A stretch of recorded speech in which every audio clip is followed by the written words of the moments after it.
Dol, mag-update lang ta diri sa may Maa flyover, no. So gipaspasan gyud ang trabaho diri dol, dili basta-basta dol, oh. Yun. Kunya makita sa dimo ning simento dol nga grabe ni ka solid, no. Dili ni siya basta-basta dol, oh. Unya ang bakal pa imo grabe kadagko. So atong suroyon dol, no, kung unsa ang update dinhi sa may Maa flyover. So gipaningkamutan sa mga tarbahante or sa mga kontraktor nga matapos ni sunod tuig, no, para magamit na kining maong tulay. So dili basta-basta dol, grabe ni kining flyover mao ni ang programa ni Pangulong Duterte, no, katong build program. So dili siya basta-basta. So karon i-update ta mo kung unsa nay katikaran or unsa na ang development dinhi sa maong proyekto, no, dinhi sa maong Maa flyover. Kunya makita nimo ni dol kining bakal dol, grabe, oh, dili basta-basta dol, oh. So wala gina siya gitipid dol, ha, oh. So solid kay na kahoy ra naghimo ra nagbangil.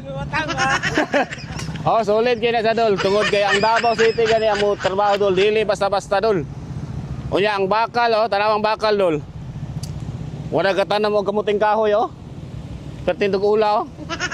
Dili basta-basta dol tungod kay ang kininong ko sa Maa flyover traffic kayo sa dire kung labi na pion.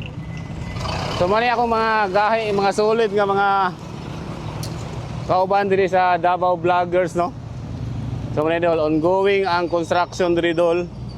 Gipaspasan, gibanatan nga mahuman kini sunod tuig, no, tungod para magamit na ni sa mga katawhan dinhi sa Davao City nga grabe dili basta-basta dol. Unya kaning makita nimong block kaning kuan dol mo ni siya ginatawag og MSE block, no, kani, oh, kani yan.